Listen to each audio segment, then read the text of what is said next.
Na última aula, nós estávamos vendo Romanos até o capítulo 12. Antes de eu continuar, deixa eu só pedir para todo mundo botar no mute, para a gente evitar cachorros, carros, buzinas e celulares. Pronto. Então vamos lá. Abram a Bíblia, por favor, em Romanos 13. A ideia de hoje é que a gente vá até o final da carta aos Romanos. Tá? Nós já fizemos 4 aulas em Romanos, a gente já fez um estudo detalhado do começo da carta, do meio da carta, e agora a gente está no finzinho dela.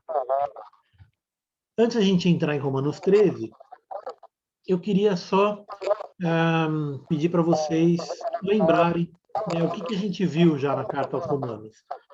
De tudo que a gente viu, qual que é, digamos, o ponto mais importante que você lembra da carta de Paulo aos Romanos? Eu botei todo mundo no mudo, então quem quiser falar, tira do mudo, fala e põe no mudo de novo, tá? Para a gente evitar ruídos externos. Então fala para mim, o que você acha que, assim, na carta aos Romanos, do que a gente viu nas aulas, do que você conhece da carta, o que você acha que Paulo está falando, assim, que é a coisa mais importante da carta aos Romanos?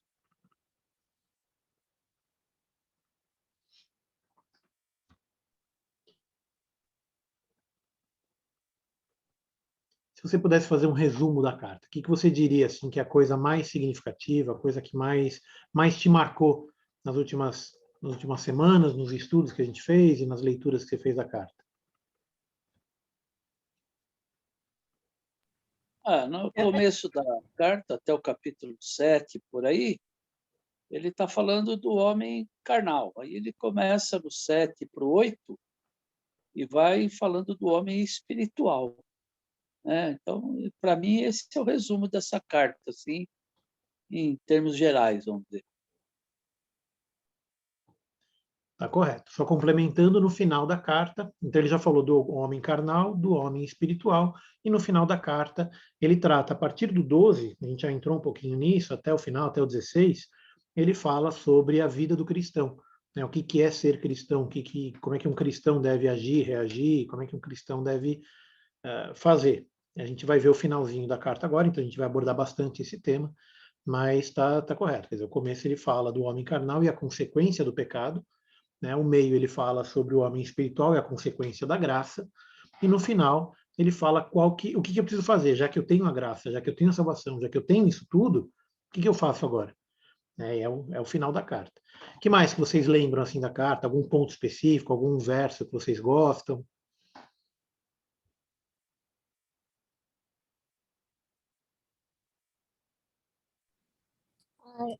Eu gostei muito do fator, né, que quando a gente se converte, quando a gente aceita Cristo, nós temos que nos converter. E por mais difícil que seja, nós temos que ter uma vida de santidade, mas para isso é preciso ter intimidade. Ai, desculpa aqui o barulho. Não, é gostoso, a criança quer participar também, deixa. Ter intimidade para poder crescer. E isso coaduna um pouquinho com algo que eu tenho pesquisado muito sobre inteligência emocional, que a gente precisa de ter um equilíbrio. E quando nós temos Cristo, nós conseguimos ter esse poder de ter o autodomínio. E o cristão, ele quando se converte, ele já não responde por si. Ou seja, deixa aquela vida carnal, conforme o pastor disse, e entra numa nova dimensão. E essa nova dimensão não é uma dimensão da qual nós temos capacidade de resolver as coisas. É uma dimensão da qual nós ganhamos a consciência que temos uma vida para Cristo agora. Ou seja, já não somos nós que vivemos em nós, agora é Cristo vive em nós. É fácil falar disso, é verdade. Difícil realmente é cumprir a risca. Fazer com que Mas seja verdade, né? mas esses dias realmente que a gente está fazendo esse estudo, mas essa pesquisa que eu tenho feito sobre inteligência emocional, eu tenho assim comparado, né? E isso tem mexido muito comigo, porque às vezes a gente pode ter ferramentas, faça isso, faça aquilo, mas quem vai me ajudar a chegar ali? Cristo. Esse Cristo que nós pregamos, ele tem poder de transformar, ele tem poder de nos capacitar. E quando nós já sabemos o que é o certo, então já não podemos mais voltar a fazer o que era errado, porque aí nós já não estamos a agir como sábios, não estamos a... Ai, como é que Paulo disse? Paulo disse que aqueles que não sabem o que é certo, é comum para eles, é a natureza deles fazerem o que é errado. Mas a partir do momento que nós temos consciência do que é o certo, não podemos voltar, como dizia a palavra, né? Não podemos voltar ao vômito. Ou seja, temos que ser daqueles que ouvem a palavra, obedecem, cumprem, e por mais difícil que seja, levar, sermos testemunhos vivos da palavra de Deus. É isso A que palavra tem que diz, né, mexido que o comigo. autocontrole é um dom do Espírito, né? Então, quando a Isso. gente, como dom, a gente pode pedir também, né? Não é uma coisa que é natural. É muito fácil a gente perder a calma, difícil é você manter a calma. É muito fácil você ficar irritado, difícil é você manter o controle, né? É muito fácil você querer bater em alguém, difícil é você não bater e manter a calma, manter o controle, enfim, tratar com amor até teu inimigo, né? Então, a palavra de Deus ela é ao mesmo tempo muito simples, mas também é bastante complexa no sentido de que é complicado a gente se controlar para fazer, para seguir. O pecado ele é um caminho aberto, um caminho amplo, né? Mas o caminho estreito é o que leva à vida. Que mais? Que mais? Que mais? Marília, obrigado. Pastor, obrigado. Quem mais quer comentar alguma coisa sobre a carta aos Romanos? O que a gente viu a respeito do pecado na carta aos Romanos? Lembra das perguntas? As perguntas de Paulo? De certo que sim. A Paula falou aqui. Em várias perguntas ele fala, certamente que não. Certamente que sim.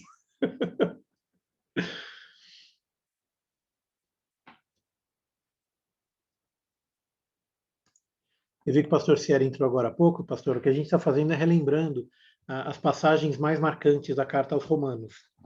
Né? Então, eu estou perguntando ao pessoal, né? O que te marcou, o que você lembra, algum verso que você lembra, ou qual que é algum conceito que ele explica aos romanos que fica marcado. Então, quem mais quer comentar alguma coisa? Vamos, Queria gente. comentar, mas na verdade até era tirar uma dúvida. Não sei se a gente já falou e eu não Diga. prestei atenção. Eu estava em tempos vendo um estudo na qual diziam que os romanos eles levavam mais a peito o filho de adoção. Já os judeus eles levavam mais em consideração o filho nascido de uma judia. Isso é verdade? Não, eu não acho que seja, porque tinha uma questão muito forte entre os romanos que é a hereditariedade. E isso definia, inclusive, as castas, isso definia quem governava, isso definia os imperadores. Então, eles eram muito apegados também aos filhos da própria casa. Né? Então, assim, não é. Eu acho que não dá para generalizar. Pode ter situação em que o filho adotado fosse mais importante, mas acho que não dá para generalizar. Assim, historicamente falando, né? A Bíblia ela não trata desse tema. A gente sabe pela história, pelos escritos antigos, que você tem essa questão da hereditariedade muito forte. Bom, então vamos lá. No final da aula. Qualquer parte, pode ser, meus irmãos. Tudo bem, Diga, queridos? paz. Pode fazer comentário de qualquer lugar de Romanos, é Sim, isso? sim, essa é a ideia. A gente viu já até o capítulo 13, e aí eu estava perguntando ao pessoal, né, o que marcou mais?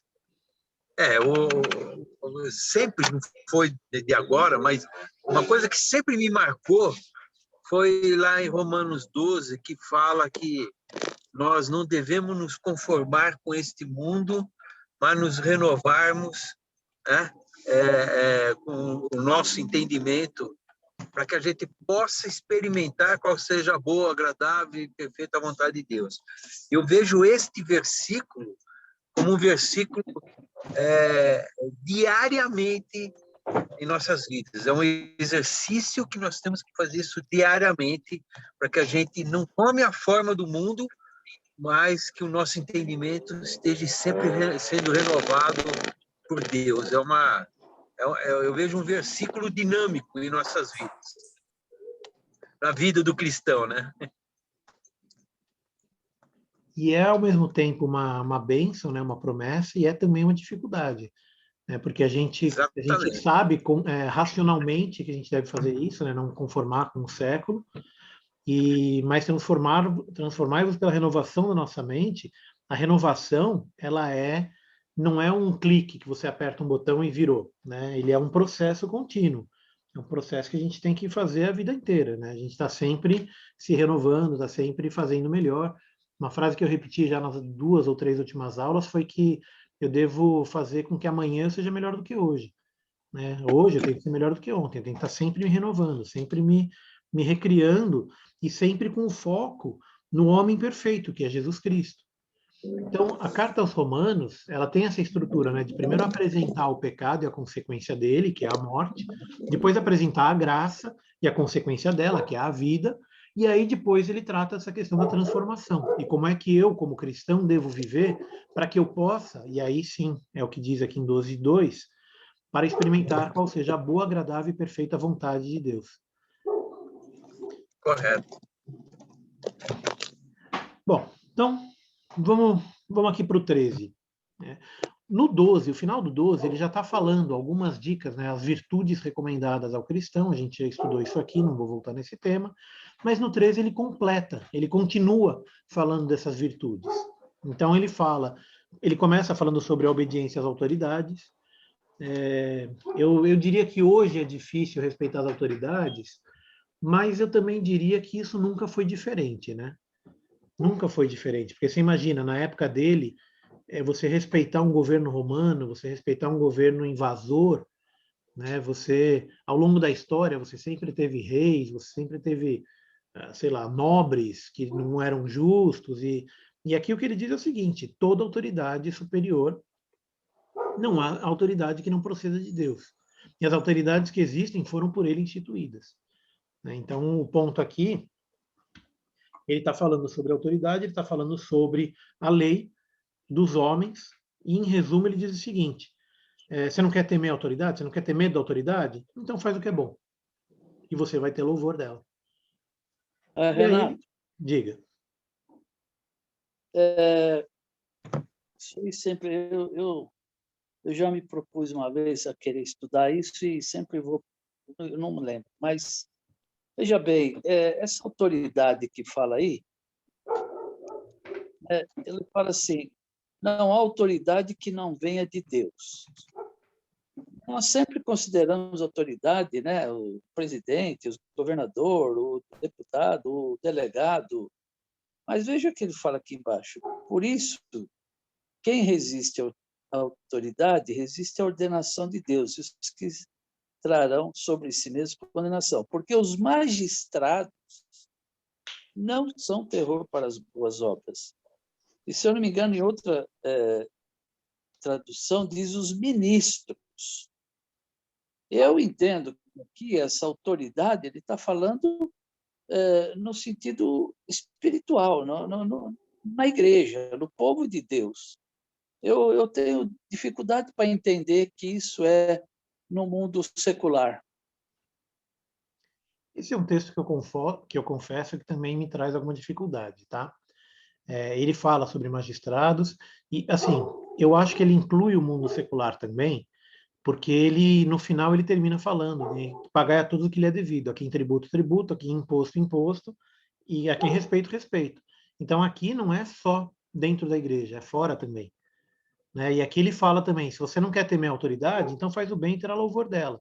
Ou seja, se você fizer o que é certo, você não vai ser preso. Você não precisa ter medo da polícia. Né? E, no entanto, se fizer mal, cadê? Não é sem motivo que ele traz a espada. Quem que traz a espada? A polícia. A gente está falando em força policial aqui. Não, Mas é mas ele ministro fala de assim, Deus. por essa razão também, pagais tributos, porque são ministros de Deus. Atendendo sempre a isso, entendeu? No versículo 6 lá. Tá, então o entendimento aqui é que é autoridade eclesiástica.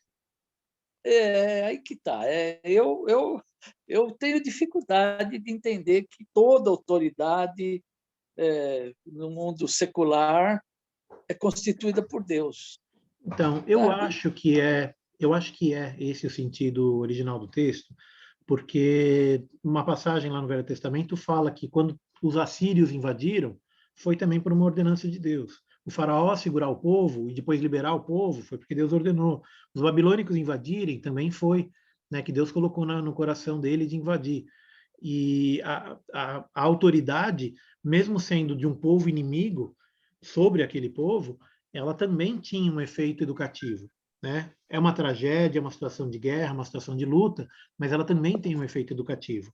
Então, tanto a autoridade boa como a má, ela também tem um efeito de ensinar. Né? Em resumo, é isso. Isso, Quer dizer, uma boa, o povo vive bem. Em isso Salmo daí me 119 ele lembrou, fala, né? Oi? desculpa, isso daí me lembrou um pouco quando Davi estava sendo perseguido por Saul, Pois é, ele porque respeitou, né? exatamente, inclusive Saul já estava querendo conspirar para matar ele, né? Ele não agiu da mesma forma com ele, e mesmo quando deram a notícia que tinham matado Saul, ele falou assim: como você mata um ungido de Deus? Ele Quer dizer, às chorou, vezes a né? pessoa é um ungido de Deus, mas se desvia do caminho. Mesmo assim, Davi ele soube respeitar essa questão de que Saul era um escolhido e ungido por Deus, né? E certamente a autoridade eclesiástica também, tá? Então, certamente isso aqui se refere também à autoridade eclesiástica. Mas eu acho que o que ele se refere também a autoridades laicas, vamos dizer assim, porque ele menciona magistrados, aqui são juízes, literalmente, é quem julga o povo. Ele fala também que traz a espada, quem traz a espada é a força policial, né? E pois é ministro de Deus vingador, aqui tem o sentido de punição mesmo. Então, Deus usa essas autoridades também para punir quem não está cumprindo, né? Quem não está cumprindo a lei. E literalmente, tanto a lei espiritual como a lei humana, porque a lei espiritual é base para a lei humana. Quer dizer, o não matarás começa na lei espiritual, mas está também na lei civil. Né? O não adulterarás começa na lei espiritual, mas, enfim, a lei civil trata de temas de adultério também, e assim por diante, não roubarás e todo o resto. Só que a lei espiritual ela é superior à lei civil, no sentido de que ela é moralmente superior, eticamente superior. A lei civil ela tenta controlar, né, as relações civis, mas eu creio que a lei espiritual ela é superior a essa. De qualquer forma, o texto aqui deixa entender de que a gente deve também respeitar as autoridades civis, não só as autoridades Agora, a eclesiásticas. pergunta que eu faço é: e quando as autoridades civis elas batem de frente com a autoridade espiritual? Aí Por eu acho que exemplo, a lei espiritual é superior. Então, quando a autoridade porque, civil te ordena descumprir uma lei espiritual, a lei espiritual é superior. O reino de Deus é superior.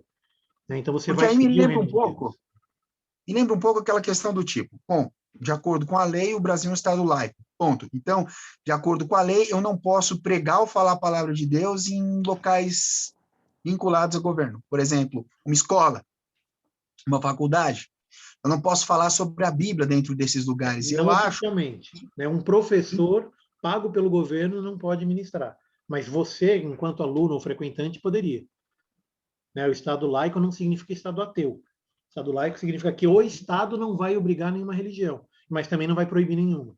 Então, assim, da mesma forma, e o que eu vou falar parece um pouco chocante, mas da mesma forma como nós temos o direito de cultuar o nosso Deus, outras religiões têm também.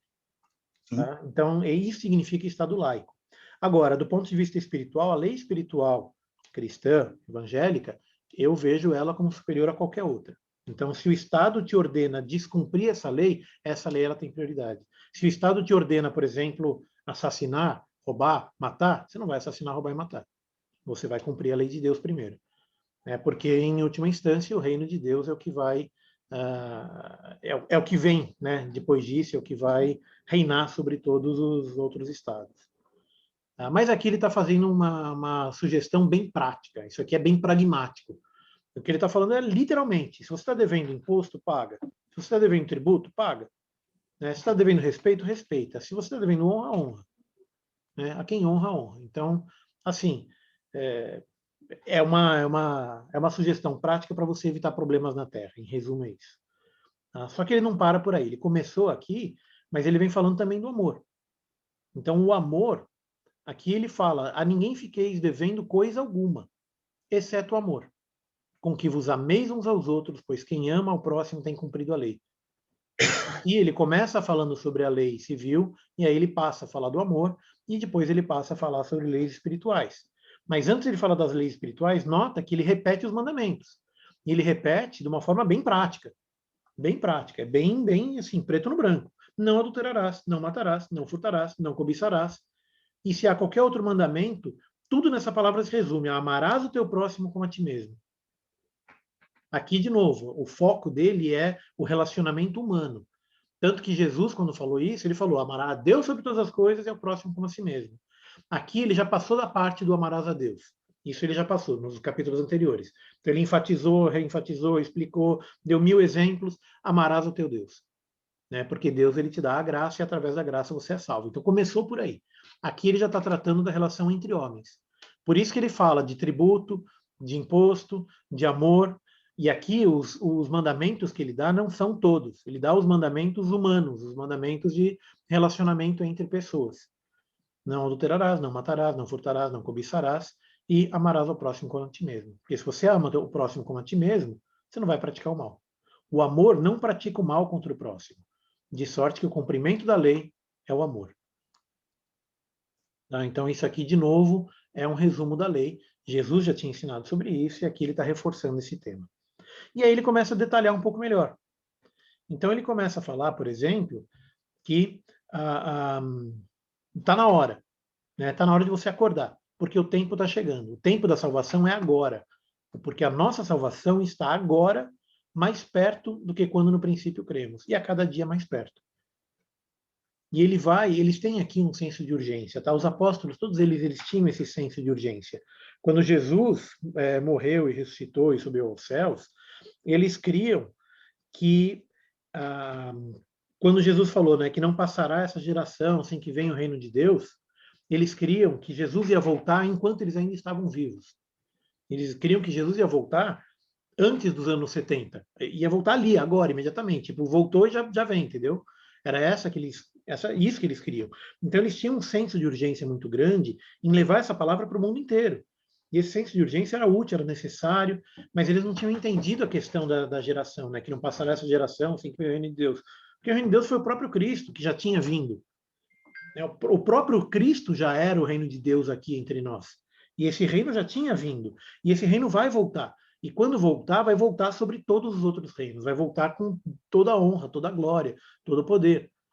E aí ele fala, né? Andemos dignamente como em pleno dia, não em orgias e bebedices, não em impudícias. De novo, recomendações muito práticas, recomendações muito diretas. Né? Não em impudícias e dissoluções, não em contendas e ciúmes, mas revestivos do Senhor Jesus Cristo e nada disponhais para a carne no tocante às suas concupiscências. O texto, concupiscências, né, tem umas palavras bonitas aqui, mas em resumo é o seguinte, não anda segundo a carne, anda segundo o Espírito. Isso ele já tratou bastante, longamente, nos capítulos anteriores. E a gente tem que tomar sempre esse cuidado, porque é muito fácil a gente deixar a carne aflorar, a gente deixar a carne mandar. Bom, aqui ele trata essa parte do 14, o começo do 14, ele dá o exemplo da comida, mas não é só sobre a comida, né? Mas vamos falar especificamente sobre o que ele está falando aqui. Então, acolhei o que é débil na fé. Então, ele começa falando que quem é fraco na fé, crê como é que eu posso colocar de uma forma genérica? Não é tradição, é como se fosse, me fugiu a palavra agora, quando você acredita que, sei lá, se eu virar a moeda para a esquerda, então vai dar certo, se a moeda cair para a direita, vai dar... Superstição, isso. Então, quando ele fala de débil na fé, ele está falando basicamente em superstição, e aqui ele está falando em comida. Porque naquela época, hoje em dia não tem mais isso, né? Certamente isso aí já passou, mas naquela época, o povo acreditava que, pode comer isso, não pode comer aquilo, esse come só legumes, o outro come só carne. Não pode comer morcego. Não pode comer morcego. A Paula falou, não pode comer morcego. Isso eu concordo até hoje, não pode comer morcego. Pelo menos sem ferver, não. Da última vez não deu muito certo. A última vez comeram um morceguinho, deu uma confusão danada. Então essa continua não podendo comer, tá? Mas aqui ele tinha uma questão de quem come só legumes era desprezado por quem come todos os outros ingredientes, toda a carne, todo o resto. Só que aí tinha uma questão, isso dentro da igreja. Então aqui ele estava tentando tratar dentro da igreja essa questão da comida. né, para você não ter... O foco não era a comida, o foco aqui não é o que você come legumes ou que você come carne, o foco é você não desprezar o teu irmão. O foco aqui é você não julgar o teu irmão. Tá? Então ele está explicando, quem distingue entre dia e dia, aqui estou falando do 14:6, tá? Quem distingue entre dia e dia, para o Senhor o faz. E quem come para o Senhor come, porque dá graças a Deus. E quem não come, para o Senhor não come, e dá graças. Então, aqui, quem não come, para o Senhor não come, ele está falando de jejum. De novo, esse tema já foi muito discutido na Bíblia, em relação ao jejum. Quando você comer, quando você fizer jejum, não é para mostrar, ficar triste, não sei o quê, mostrar para todo mundo que está fazendo jejum. Então, quem come, come para o Senhor. Quem não come, não come para o Senhor. Porque nenhum de nós vive para si mesmo e nem morre para si. Então, qual que é o ponto aqui? O ponto aqui está no 10. Esse é o ponto desse trecho, do 14 do 1 ao 12. Tu, porém, por que julgas o teu irmão? E tu, por que desprezas o teu? Pois todos compareceremos perante o tribunal de Deus. Como está escrito, por minha vida, diz o Senhor, diante de mim se dobrará todo joelho e toda língua dará louvores a Deus. Assim, pois, cada um de nós dará contas de si mesmo a Deus. Eu acho que esse aqui é um resumo fundamental. Esse é um tema muito repetido na Bíblia inteira. Jesus tratou sobre esse tema, só que a gente faz isso todo dia. A gente julga o irmão. Né? E a palavra é muito clara quanto a isso. Não julgue o teu irmão. Tira a primeira trave do teu olho. Lembra dessa passagem de Jesus? Tira a primeira trave do teu olho, para depois você falar do cisco no olho do teu irmão. Né? E não julgueis. Não julgueis para que não sejais julgados. O ponto é esse, é não julgar. É Deus quem vai julgar. Ele é quem tem autoridade de juiz. Nós não temos autoridade de juiz. Então eu não posso julgar o meu irmão, ou o meu inimigo, ou quem quer que seja, porque quando eu faço isso, eu estou me colocando numa posição superior. Quando eu julgo a quem quer que seja que eu esteja julgando, eu estou me colocando como superior. Então, se eu falo, por exemplo, que a pessoa, tá vendo? Ele fez isso aqui de errado. O que eu estou dizendo? Estou dizendo, eu não faço. Tá vendo aquele outro? Ele fez não sei tal coisa. O que eu estou dizendo? Estou dizendo, não, eu sou bom. Nossa, mas eu sou superior, eu sou o cara. Mas aí ele estava se derramando diante de Deus, ele não estava julgando o inimigo. Isso é um pedido. A Paula está falando sobre Davi, né? Quando Davi pedia a cabeça do inimigo e tal, ele não estava fazendo esse julgamento pessoal, esse julgamento... Porque assim, o julgamento, ele leva à contenda, ele leva à ira, e ele leva à fofoca, e leva à dissolução. Não, era com Deus. Então, quando Davi está com Deus, ele está com Deus. Quando você julga o teu irmão, você faz isso. Só que você geralmente não julga ele para ele. Então, por exemplo, eu nunca vou chegar para você e falar, você é feia, sei lá, você foi, não sei, qualquer coisa, dizendo que eu sou melhor. Geralmente você está falando para outra pessoa. Você viu a Paula, o que ela fez? A Paula mentiu, essa Paula, vou te falar, viu? Geralmente é assim, isso é fofoca. Então, essa é outra coisa que a gente não pode fazer, né? Fofoca, contenda, dissolução. São tudo coisas que a gente começa no julgamento. Você só vai fazer uma fofoca quando você acha que você é superior àquela pessoa. Senão você não vai comentar. Se você acha que a pessoa fez alguma coisa melhor do que você é capaz de fazer, geralmente você não comenta. Tá? E eu não estou falando o que é certo, o que é errado comentar ou não comentar, ou tem situação em que deve comentar. Não, a palavra é muito clara. Não julga. Tu, porém, por que julga o teu irmão? E por que tu despreza o teu irmão? Pois todos compareceremos perante o tribunal de Deus. Ele é o justo juiz. É ele quem vai dizer. Então, eu já falei isso muitas vezes, em várias aulas, em vários temas. No Antigo Testamento eu já falei sobre isso. No último dia, quem vai decidir é Deus. Eu não sei quem foi para o céu, quem não foi para o céu, eu não sei quem foi salvo, quem não foi salvo, eu não sei quem está certo, eu não sei quem está errado. Quem distingue, quem julga é Deus. É Ele que tem a chave, Ele que tem o tribunal, Ele que é o juiz, o justo juiz. E diante dele se dobrará todo o joelho, porque ninguém é justo. Nenhum só, não tem nenhum justo. Eu não sou, você não é, ninguém é. Não tem um justo sequer. Nós só podemos ser justificados através do sangue do Cordeiro. A única forma que eu tenho de chegar a Deus é através do sangue. Porque através do sangue, quando Deus olha através do sangue, ele vai ver o sangue, ele não vai ver o meu pecado, ele não vai ver o meu erro, ele não vai ver a minha sujeira. Deus vai ver que através do sangue de Cristo eu fui lavado. E, portanto, eu tenho, digamos, permissão de chegar a Deus. Mas, mesmo assim, diante dele, todo joelho se dobrará, toda língua confessará, toda língua dará louvores a Deus.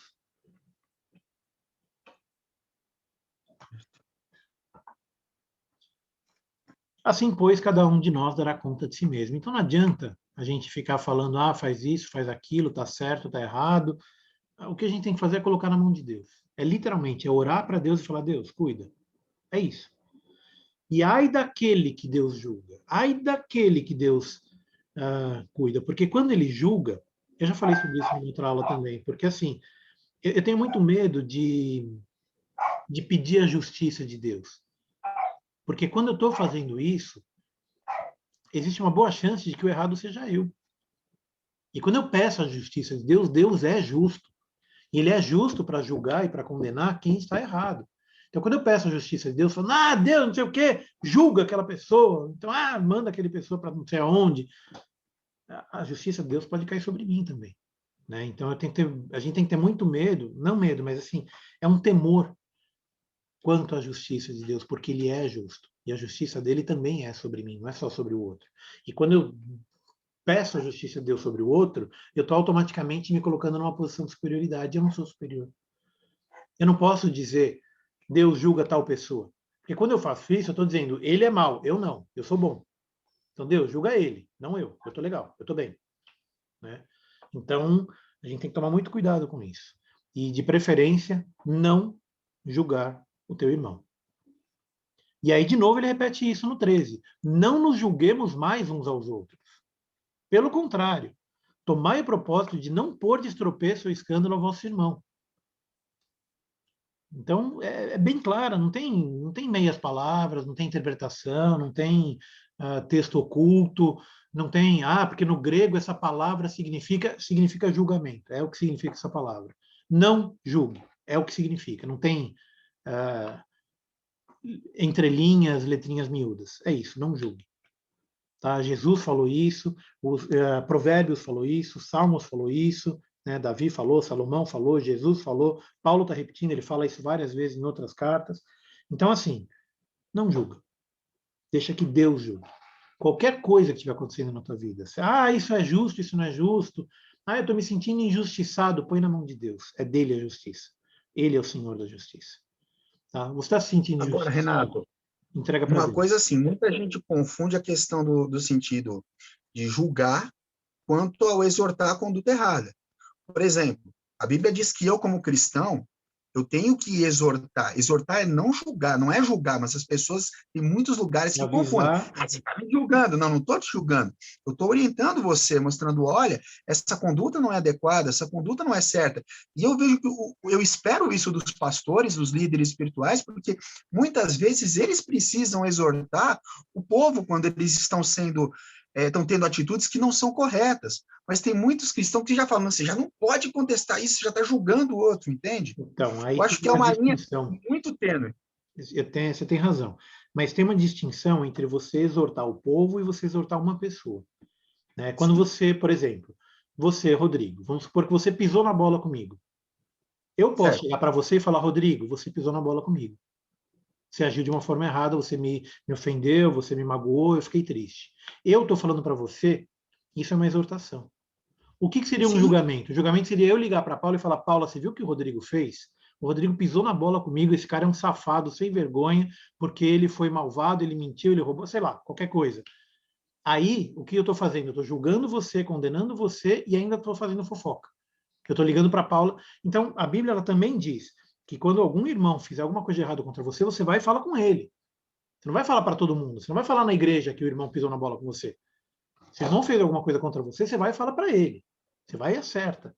E isso é muito sério. É tão sério que quando Jesus fala sobre isso, ele fala que se você tem uma oferta, mas você tem alguma coisa, se algum irmão tem alguma coisa contra ti, você vai e acerta primeiro antes de levar. Porque senão essa tua oferta não vai ser bem recebida, porque você está em débito. Né? O teu irmão está em débito com você está em débito com ele, vai e acerta. Isso é muito sério, isso é muito importante. Mas aí você não entra na questão do julgamento, você entra na exortação, E a exortação ela vale também naquela situação em que você vê que está acontecendo uma coisa muito errada, aí você vai e fala para a pessoa. Se a pessoa não muda a ação dela, você vai com outros dois e exorta a pessoa, fala: o que você está fazendo não está certo, podendo chegar ao limite de o que a Igreja Católica chama de excomunhão, né? Você expulsar esse amigo do meio, esse amigo não, expulsar essa pessoa do meio da igreja.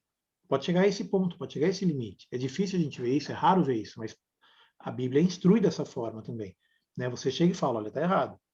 A pessoa não muda, você vai com outros dois, está errado. A pessoa não muda, não tem outro jeito, você entrega ela, e a palavra é muito pesada. Ela fala que você entrega ela para o... Como é que é a palavra lá?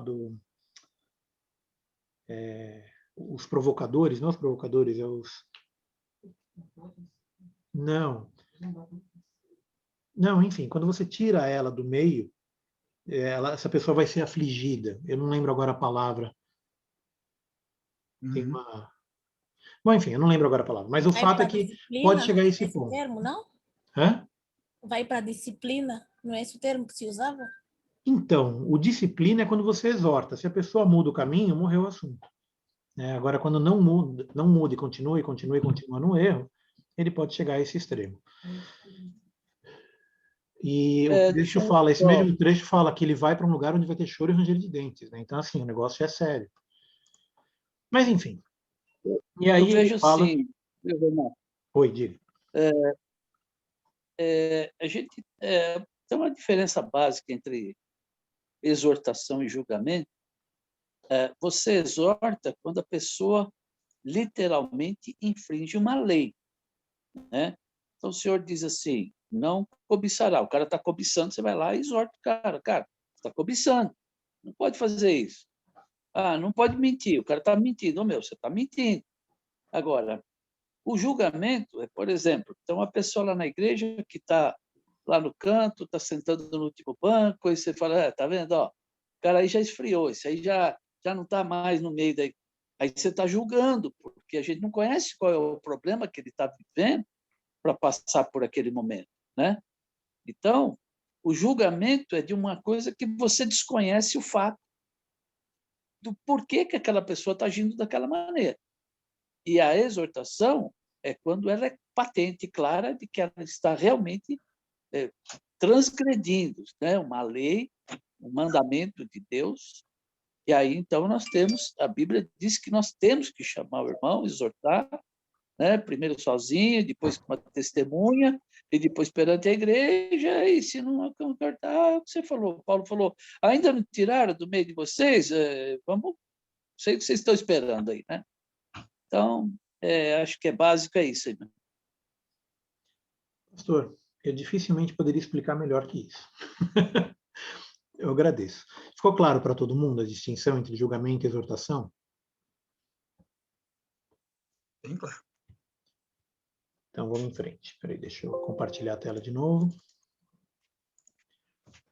Bom, e aí esse trecho, ele termina falando, né, que todas as coisas, na verdade, são limpas, mas é mal para o homem o comer com escândalo. Então, esse trecho, como eu disse, ele fala sobre a comida especificamente. Então, aqui ele está falando sobre a comida que, digamos, era proibida no Antigo Testamento, a comida que era considerada escândalo, qualquer comida que, sei lá, as pessoas falaram: você come essa salada, você come essa carne, você come essa salada, não pode. Então, é especificamente. Então, ele fala aqui: é bom não comer carne nem beber vinho, nem fazer qualquer outra coisa com que teu irmão venha tropeçar. Então, a questão do vinho, do alcoolismo e tudo mais, se você conhece alguém, se você convive com alguém, se você está próximo de alguém que tem problema com bebida, não bebe na frente dele. Né? Não pega uma cerveja na frente de um cara que você sabe que adora uma cerveja, que perde o controle, entendeu? Se você está nessa situação, mesmo que você, digamos, não tenha nenhum problema em tomar uma cerveja, mas se você está diante de alguém, próximo de alguém que tenha problema com isso, pede um guaraná. Você está num churrasco, é churrasco, eu posso tomar cerveja. Pode, claro que pode, mas se lá tem gente que você sabe que você perde o controle, que a pessoa perde o controle, então não bebe. Né? A mesma coisa, comer carne. Se você sabe que isso aí ofende a pessoa de alguma forma, então evita. Aqui o ponto todo não é tanto quanto a comida ou a bebida. O ponto todo é você não julgar o teu irmão e você não levar ele a tropeçar. Porque a fé que tens eu estou lendo no 22, no 14 e 22. A fé que tens, tem-na para ti mesmo perante Deus. Bem-aventurado é aquele que não se condena naquilo que aprova. Mas aquele que tem dúvidas é condenado a se comer, porque o que faz não provém de fé. E tudo que não provém de fé é pecado. Então, todas as coisas me são lícitas, mas nem todas convêm, né? todas me convêm. Né? E você tem que tomar muito cuidado em não levar o teu irmão a pecar. Né? Não levar o teu irmão a cair. Isso também é muito crítico, isso também é muito importante. Isso até, Rodrigo, é um negócio que a gente estava comentando outro dia, né? A gente teve uma conversa entre nós ali pelo WhatsApp, e isso é parte do que eu tinha comentado, né? Que quando você tem uma pessoa em posição de liderança e essa pessoa leva alguém a pecar, e principalmente leva o povo a pecar, a condenação sobre ele é pior, porque o juízo sobre ele é pior. Aquele que tem responsabilidade sobre o povo, ele vai também ter responsabilidade sobre o sangue. Você tem responsabilidade sobre si mesmo, mas quando você leva o outro a pecar, quando você leva o outro a cair, a tua responsabilidade também é sobre ele. E aí eu incluo pastores que pregam sobre, sei lá, o que eu costumo chamar de Deus me dá. O Deus me dá. Você não vai na igreja porque você vai oferecer o teu culto santo, o teu culto, o teu corpo em sacrifício, né, a Deus. Você vai no culto porque Deus vai te dar alguma coisa. Você me dá R$50, Deus vai te dar bênção. Se você der R$100, então a tua bênção vai ser melhor. Se der R$500, então você vai ficar rico. Deus vai te devolver muito mais. Se der o carro, então você vai virar milionário, porque se deu um carro para a igreja. Então, assim, aquele que leva o povo a pecar, ele tem, digamos, uma responsabilidade muito maior. Tá? Continuando. Com certeza. Não era tem uma passagem que fala, ai daquele que fizer um desses pequeninos tropeçar, melhor que seria que amarrasse uma pedra e se atirasse do abismo, alguma coisa assim. Eu acho que Jesus Jesus tem um mesmo versículo fala que isso. fala algo mais ou menos nessa linha. O próprio Cristo fala isso. Eu não lembro exatamente qual é a passagem, mas é Jesus que fala isso. Ai daquele que levar um desses pequeninos a pecar. Então a gente tem uma responsabilidade grande. E isso que eu estou falando não é o pastor que tem a responsabilidade, é o cristão.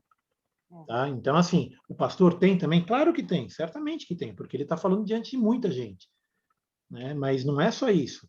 Eu tenho uma responsabilidade de pregar o que está na palavra. Se eu falar qualquer coisa que está fora da palavra e que leve as pessoas a pecarem, eu tenho responsabilidade sobre isso. Se eu estiver ensinando errado, eu tenho sobre isso. Mas isso vale também para você que ensina o teu filho, para você que ensina alguém, que tem um discípulo, que está dando, sei lá. Quando você está ensinando a palavra, você tem que ser fiel. Né? A gente leu isso na última aula. Quando você está ministrando, faça isso com cuidado. Quando você está ensinando, faça isso com diligência. Né? Quando você está falando sobre a palavra de Deus, a gente tem uma responsabilidade, porque nós estamos servindo de como é que chama? Não é testemunha da palavra que eu queria, de embaixadores. Nós somos embaixadores do reino quando a gente está pregando a palavra de Deus. A gente tem que ter muito cuidado e fazer isso com muita atenção e fazer isso de forma muito correta. E isso vale para todo mundo. Né? Quando você falar de Deus, falar o que tá na Bíblia. Foco na Escritura. No 15:4 ele fala um pouco sobre isso, porque tudo quanto outrora foi escrito, para o nosso ensino foi escrito, a fim de que pela paciência e pela consolação das Escrituras tenhamos esperança. Diga, quem ia comentar alguma coisa? Então, até eu tenho uma situação aqui em casa, né? O que acontece? Na quaresma, a minha mãe não come carne de quarta. Ela não come de sexta o ano inteiro. Não sei por quê, até hoje nunca descobri. 50 anos nunca descobri. Mas na quaresma ela também não come de quarta. É a Sexta-feira Santa, não é? Não, toda sexta ela não come. Nenhuma sexta ela come quarta. O ano inteiro. Tá. Só que na quaresma, agora, ela não come na quarta também. Aí um dia ela me falou numa terça-feira, eu nem escutei. Estava tão distraída que eu nem prestei atenção. Acho que eu bloqueei, assim, mentalmente. Aí quando foi no dia seguinte, ela falou assim, faz um ovo para mim e tal. Aí a gente já tinha carne, aí eu fiz. Aí ela falou, mas você pode comer, né? Aí não respondi, falei, posso, mãe, não tem problema nenhum. Daí que comecei a fazer de quarta e sexta, eu não faço nada que tenha carne. Porque eu acho que é um testemunho, entendeu? Eu não sou obrigada, então ela sabe que eu não preciso, né? Mas para a gente acompanhar, né?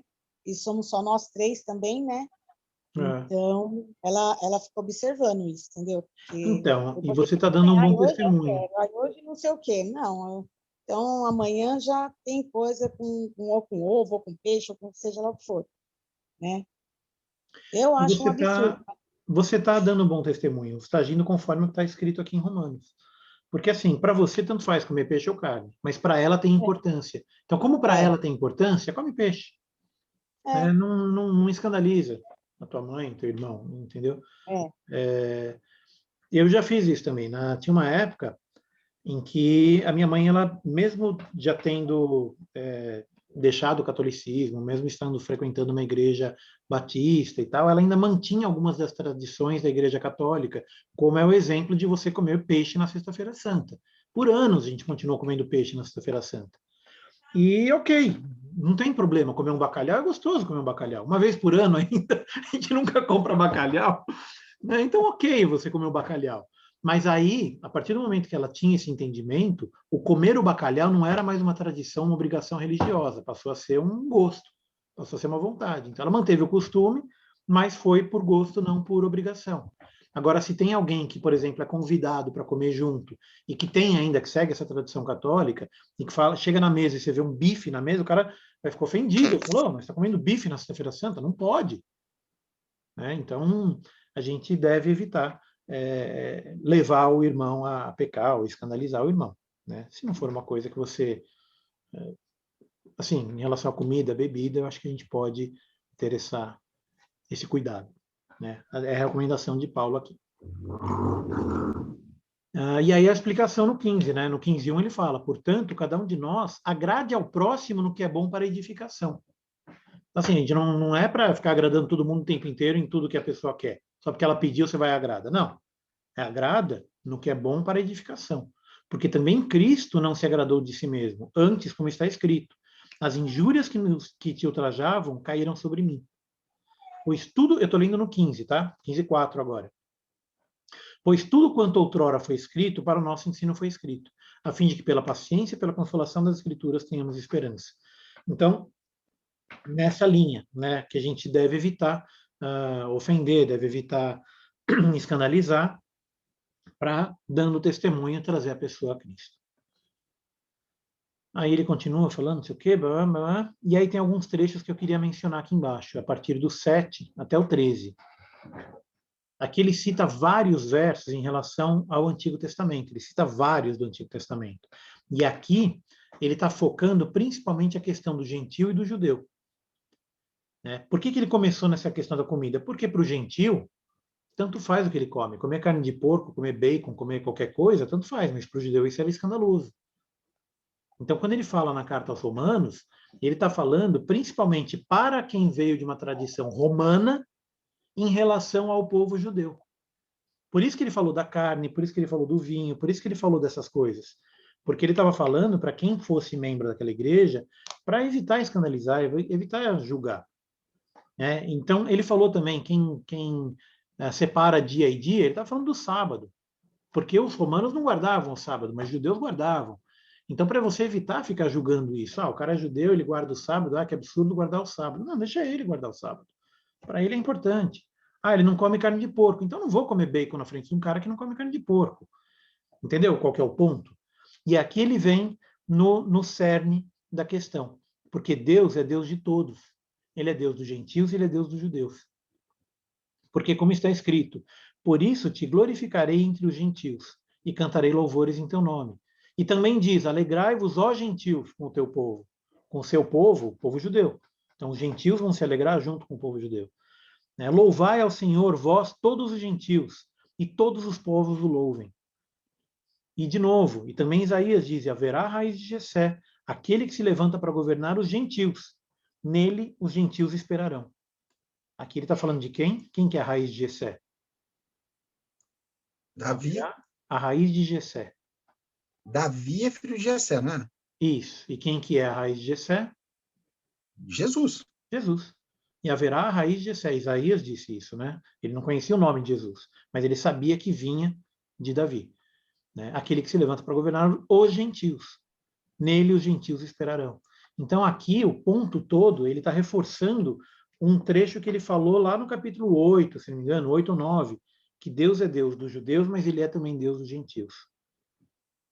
E o Deus da esperança vos enche de todo gozo. Eu não estou projetando a tela, né? Eu estou falando, e não estou projetando a tela. Eu grifei, fiz um monte de coisa aqui e não estava projetando, agora que eu percebi, desculpa. Apareceu aí? Agora apareceu. Tá. Então, eu estava falando aqui do 7 até o 13. 15, 7 até o 13. Então, haverá a raiz de Jessé, aquele que se levanta para governar os gentios, e nele os gentios esperarão. Então, de novo, ele está reforçando a tese de que Deus é Deus também dos gentios e não só dos judeus. A tese não, o fato. Né?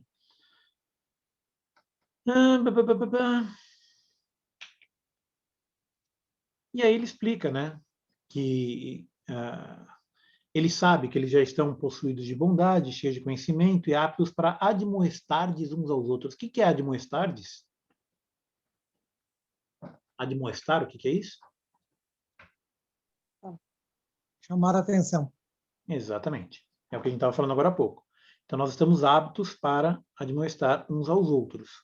Aí, note que ele não diz julgar, ele diz admoestar. Você está vendo que o teu irmão está pecando? Fala para o teu irmão, não fala para os outros. Entretanto, bom, e aí vai, ele conta, não sei o quê, aqueles gentios, não encaram... Peraí, cadê o trecho que eu ia falar? Permitiu Deus, porque não usamos coisa alguma.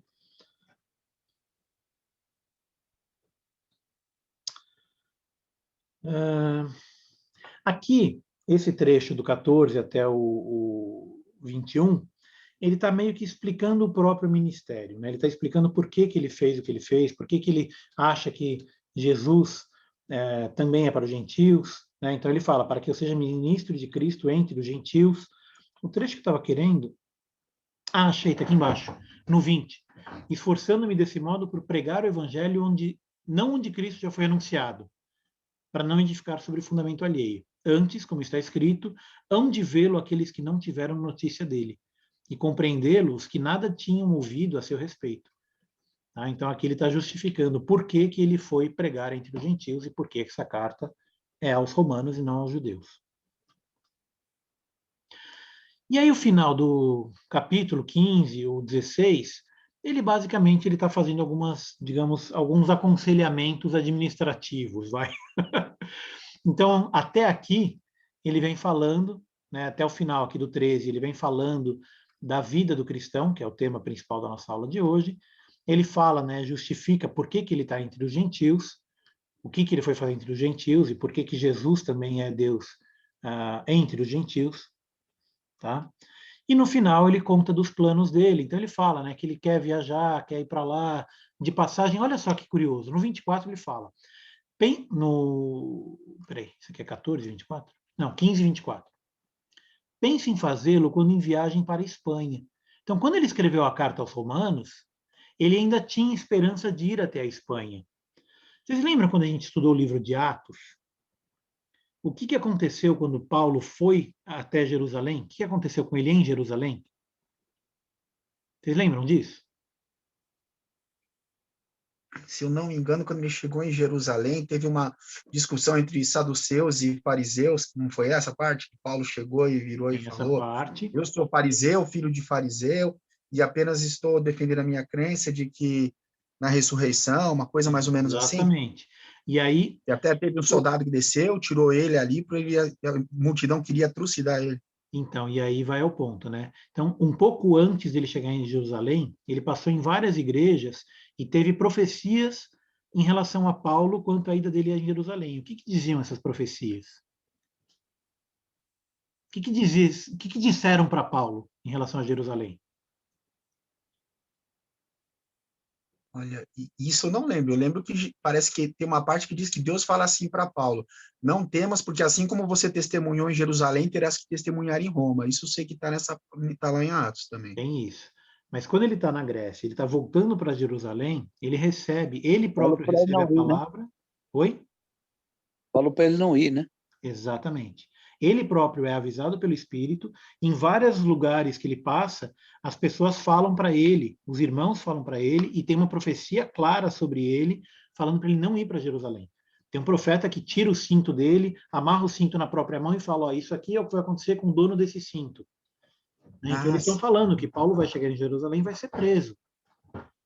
Mas na carta aos Romanos, ele diz, pense em fazê-lo quando em viagem para a Espanha. Ou seja, nesse ponto em que ele escreveu a carta, ele ainda não tinha recebido essa profecia, ele ainda não tinha recebido esse aviso do Espírito. Ele ainda tinha esperança de chegar até a Espanha. E mais uma vez ele fala, olha, estou de partida para Jerusalém, a serviço dos santos.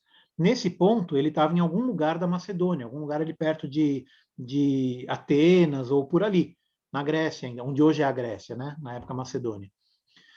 Então, ele fala, né, que ele coletou dinheiro da Macedônia e de Acaia para levar uma coleta em benefício aos pobres dentre os santos que vivem em Jerusalém.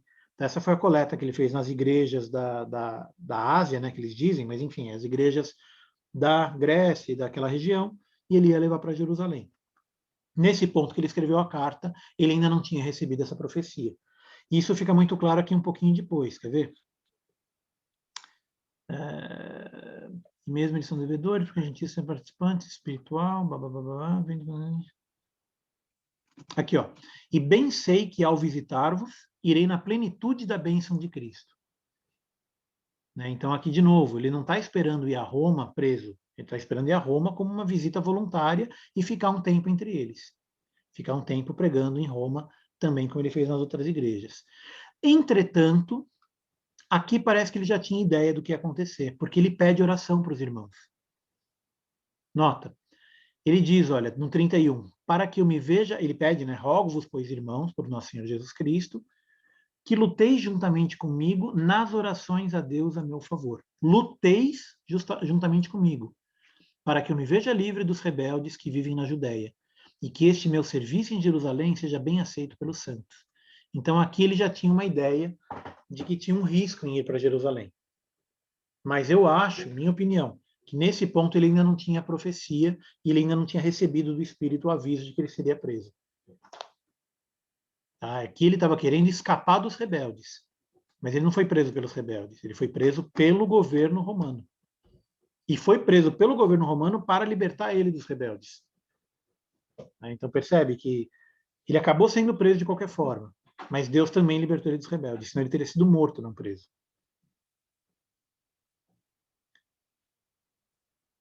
Então, isso coloca a carta num momento em que ele possivelmente escreveu essa carta enquanto estava ainda ali perto de Atenas ou em algum lugar ali da Grécia. A gente não sabe exatamente aonde ele escreveu essa carta, possivelmente foi em movimento, enquanto ele ia de uma igreja para outra daquela região, mas antes dele saber que seria preso. Bom, e o final, capítulo 16, eu vou pular ele praticamente inteiro, tá? Só vou dar alguns pontos, porque aqui ele está fazendo as várias saudações. Então ele cita muita gente, ele faz alguns comentários sobre muita gente. Então ele começa falando sobre Febe, a irmã Febe, acho que é Febe. Não sei se é Febe ou Febe. Acho que é Febe, porque no grego é PHE, então é Febe. Por que eu estou enfatizando tanto essa Febe aqui? Porque de todas as pessoas que ele começa, que ele faz a saudação, a primeira que ele faz é para uma mulher. Hoje é dia 9, saúdo aí as mulheres no dia 8, Dia das Mulheres, e Paulo também começa a partir de uma mulher. Ele começa saudando a Febe. Também a Priscila e Áquila. Priscila também, a gente já conhece a história do livro de Atos. Priscila e Áquila foram cooperadores de Cristo, a gente viu o que acontece com eles no livro de Atos. E aí ele vai citando várias pessoas, vai citando um monte de gente, né? Saudai esse, saudai aquele, manda saudação para esse que é meu parente, o outro que estava comigo, o outro que estava comigo na cadeia. Ele vai citando um monte de gente, muitos a gente conhece, outros não. Outros, a única vez que aparece o nome deles é nesse trecho aqui. O meu amado Trifena e Trifosa. Hã? Trifena e Trifosa. Então assim, ele tem várias saudações, muitas pessoas. E o ponto que eu queria enfatizar só nesse trecho é em relação ao ósculo santo. Vocês sabem o que é ósculo santo? Beijo santo, né? Seria. É um beijo santo, exatamente. É uma espécie de um cumprimento que tinha naquela época. Ele é chamado de beijo santo, também beijo fraternal, ou beijo entre irmãos, ou beijo de irmã. Tá? Ele tem outros nomes aqui. Essa tradição ela é mantida até hoje, principalmente na igreja ortodoxa, mas a gente pode ver esse beijo fraternal no Brasil especialmente, né? Nos Estados Unidos, Europa, menos, mas no Brasil a gente se cumprimenta com beijo.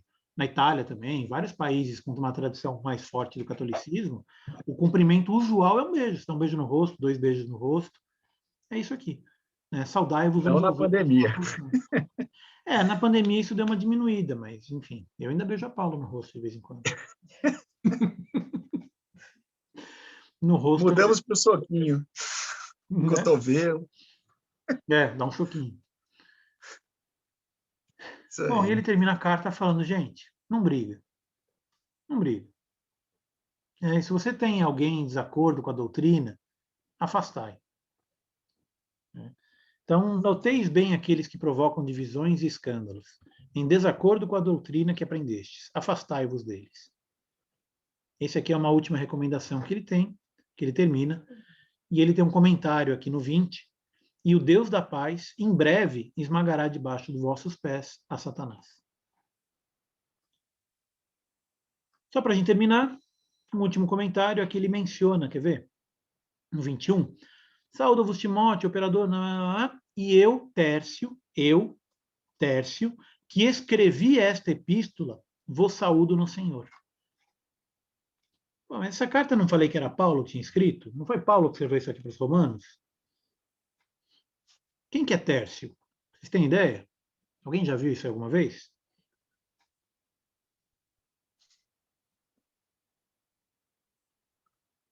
Não? Tércio. Todo mundo tímido. Possivelmente, isso era um costume da época, possivelmente Tércio foi a pessoa que escreveu enquanto Paulo ditava. Tá? Então, quando ele diz, eu, Tércio, que escrevi essa epístola, ele literalmente escreveu a epístola, enquanto Paulo estava ditando. Né? Então, assim, a gente sabe que essa epístola, essa carta aos Romanos, ela foi escrita por Paulo. Ele redigiu, né? Então, Paulo ditou e ele redigiu. Porque, assim, primeira palavra da carta, Paulo, servo do Senhor, servo de Jesus Cristo, capítulo 1, verso 1. Chamado para ser apóstolo, separado pelo evangelho, qual foi por outra, a respeito de Deus, segundo descendência. A gente já estudou isso aqui. Mas ele começa falando, Paulo, né, a todos os amados de Deus que estáis em Roma, chamados para serem de santos, graça a vós outros e paz, da parte de Deus, nosso Pai, e do Senhor Jesus Cristo. Então ele começa falando, se identificando. Paulo, servo do Senhor, né, dá graça a vós outros. Primeiramente, dou graça a meu Deus, mediante Jesus Cristo, e assim por diante. Então, assim, a carta está claramente dizendo quem escreveu. Verso 1, capítulo 1, verso 1, Paulo, servo do Senhor. Está aí o nome do autor. Né? Naturalmente, ele está escrevendo sob inspiração do Espírito Santo. Mas ele ditou isso para Tércio. Então, se alguém falar, tá vendo? A Bíblia tem contradição, porque lá em Romanos 1 fala que é Paulo, no Romanos 16 fala que é Tércio. Tá vendo? A Bíblia está errada. Por que eu estou citando isso? Porque eu já ouvi isso, tá? Isso é um dos trechos que o pessoal que é contrário à Bíblia cita para mostrar que a Bíblia é incoerente, para mostrar que a Bíblia é um livro cheio de erros, né? Porque lá no capítulo 1 falou que era Paulo, aqui falou que é Tércio. Mas não é um erro. Isso era um costume local, era um costume mantido até pouco tempo atrás. Eu trabalhei numa época em que tudo quanto era diretor de empresa tinha uma secretária. E ele não escrevia as cartas, ele ditava as cartas. Eu sou velho assim. Em casos de... Também é o atual ghostwriter, né? Ghostwriter, tem disso até hoje.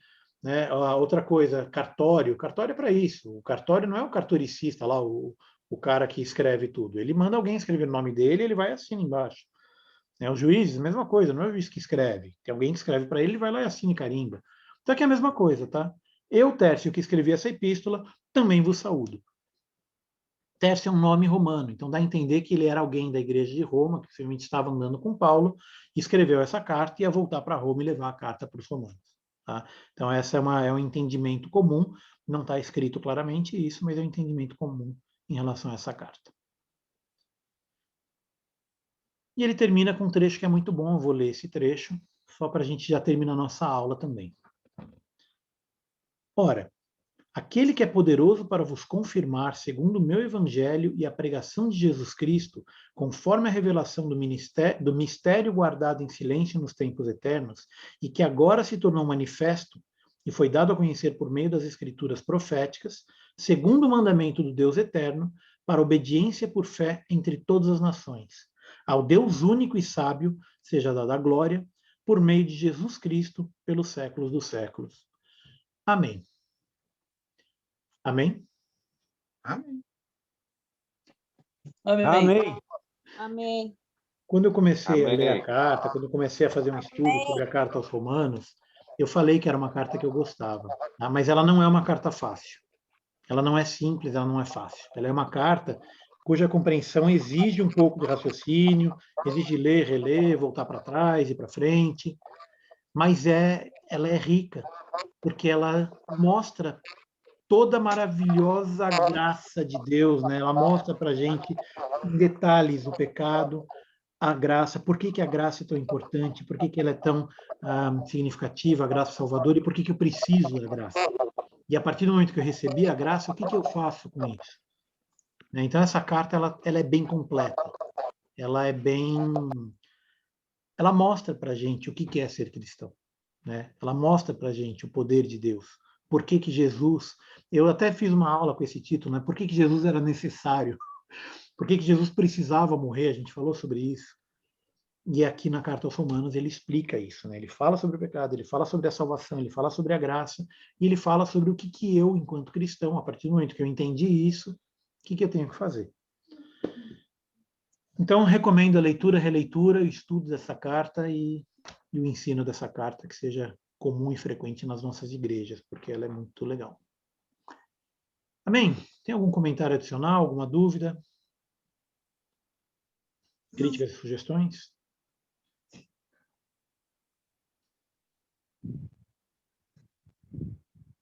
Não? Pelo menos a gente ficou bem claro, bem conciso. Ele não é um trecho fácil, mas eu acho que vale. Como? A Paula está falando, não significa que a gente vai conseguir fazer tudo isso. Mas pela graça sois salvos. Com certeza são outros 500. Não, mas fiquem em paz, porque pela graça sois salvos, não por obras, para que ninguém se glorie. Aleluia. Ainda bem, né? Pastor Cieri, está por aí, pastor? Eu estou sim. Eu posso pedir para o senhor orar para a gente encerrar a aula hoje? Claro, claro. Então vamos orar, meus irmãos. Oremos. Pai amado, nós louvamos, Senhor, o teu nome, porque nós sabemos, Senhor, que os teus segredos o Senhor tem revelado àqueles que são teus, àqueles que são chamados teus filhos, salvos pelo teu sangue, e nós te louvamos, porque a sabedoria que vem do alto, Senhor, o Senhor tem dado para cada um de nós. Amém. Te louvamos, Senhor, por essa escola dominical, Senhor, porque a cada dia, Senhor, nós descobrimos segredos que estão, Senhor, na verdade, atrás da letra, Pai. E isso é pelo teu Santo Espírito. Que a tua bênção esteja sobre cada um de nós, que o irmão Renato esteja, Senhor, cada vez mais sendo ungido por ti, com a sabedoria do alto, para que ele possa continuar, Senhor, liderando, Pai amado, ó Pai, a escola dominical, que é tão importante para nós.